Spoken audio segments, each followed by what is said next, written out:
Pops, I want to tell you an Orangevale story.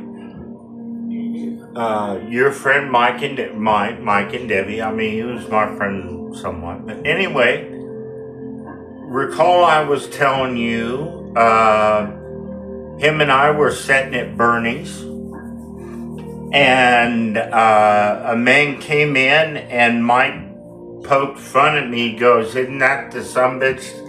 You and him had a scrap about thing." And I said, "Yeah, that's him. Right on." I'm just kept it, and Mike goes, something. He indicated he wanted to stir the pot. This is a true story.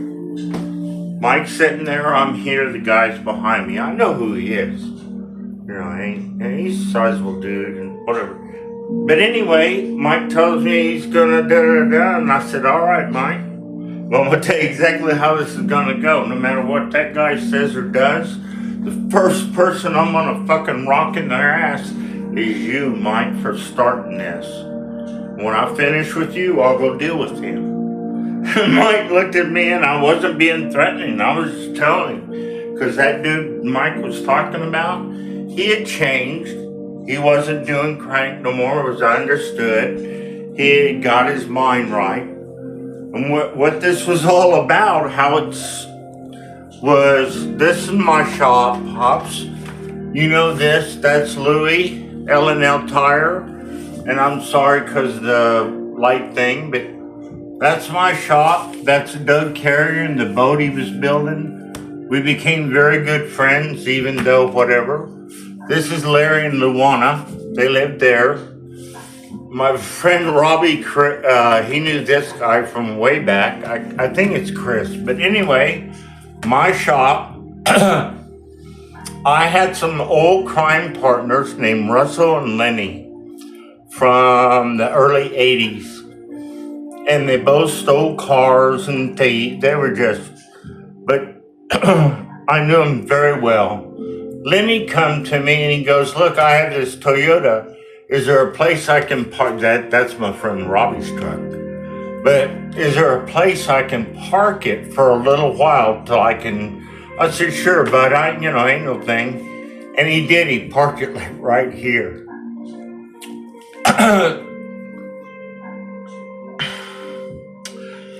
I made some connections. They knew some people that wanted to buy the truck from Lenny. I was never part of the deal. I just knew what Lenny was after. I made some call. They found some people. They happened to be from Folsom, right? And Lenny shows up to buy the truck or to sell it. I come from here on my motorcycle. I'm not part of the deal. I just is part of my shop. I should not have showed up. That would have been a better choice. But anyway, they make the deal. I ain't part of it. I'm just here because that's my shop. You know what I'm saying? So, sometime period later, CHP shows up to my shop. I mean, it's some period of time. I'm out here with a barrel with wood in it, warm my hands, so it's sometime later. And he's asking me questions about the truck, and man, I did what I was supposed to do. Make a long story short, the two people that got the truck from Lenny went over to Folsom where he lives. Folsom PD was driving down an alley, saw the truck, it's Toyota, partially dismantled, two people working on it. Walked over and talked to them about it. They didn't have title or nothing. So the son of a bitch ratted me out, right? Gave my name. He didn't know Lenny. He knew my shop. He didn't even know me. He didn't. I'd never met him before. It was through a connection who was big known. But anyway, all right. So I get arrested. You want to hear the funny part of that story, Pops? I'm here at my shop. My very good friend, another acquaintance pulls up, has some KGB, and I close my doors. I'm just done for the day. We get hired and fuck. Open the door. The guy that brought is a very well-known up on the drug ladder thing. He gets kind of what's happening because CHP cop pulls in on a bike and then in a blazer right here. And he says, oh man, fuck. I said, well, it's cool, dude. They'll probably hear from me. And he gets in his car and he just takes out like he's a customer. And Robbie and I are standing there.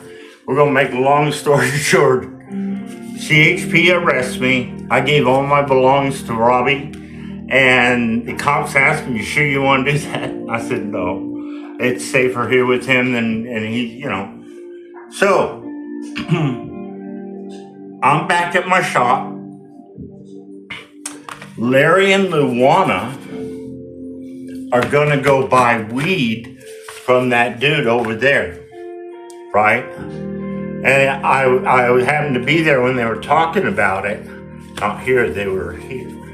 And I go, hey, I don't know what it means, but I got my court papers today, and that some bitch mentioned my name. He ratted me out, and da-da-da. Oh, fuck. And I meant he did. He ratted me out. All right. I took offense to it. Rightfully so. And he pulls up in towards the shop. He drove a tow truck, flatbed thing. A chickie mama with him. He hops out. Man, he's amped up. I was getting on my bike with my friend Dina riding on and Robbie, and we were going to go to lunch, right? Got off my bike. Dina and Robbie went into Dina worked for me as secretary, right? And they went into my office and closed the windows. This sumbitch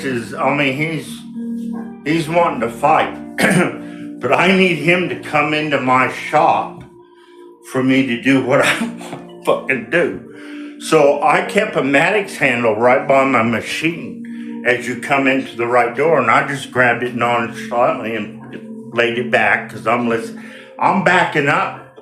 I need him to come into the shop. This is where my thoughts are. Further and further and further, and Your Honor, I had no place to go, and this motherfucker's fucked up now.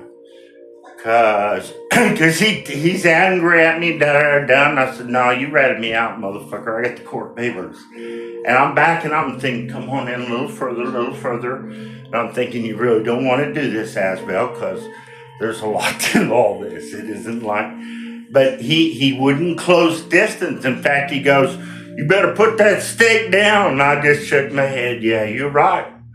And I back up another step, and it's called baiting somebody. My friend Jeff told me that, or how to do it, and it's very effective. And man, his I don't know where his courage was, but he made death threats. He meant to people, he told other people, what he was going to do. I started carrying consistent or having it around, right? Because I ain't doing this. But when your buddy Mike, we're sat there right there in Bernie's, and he came in, and I meant to do no offense, and I never told Mike about what I'm telling you, right? I don't do that. And, probably people in Orangevale told him what was happening. I don't care. But anyway, I told Mike, I said, all right, but I'm gonna tell you straight up, just like I'm just telling you. And with the most, Mike understood I wasn't fucking around. I said, right on, let's eat our lunch. Leave that fucker alone, right? Let it be. True story. Love you, Pops. Probably too long.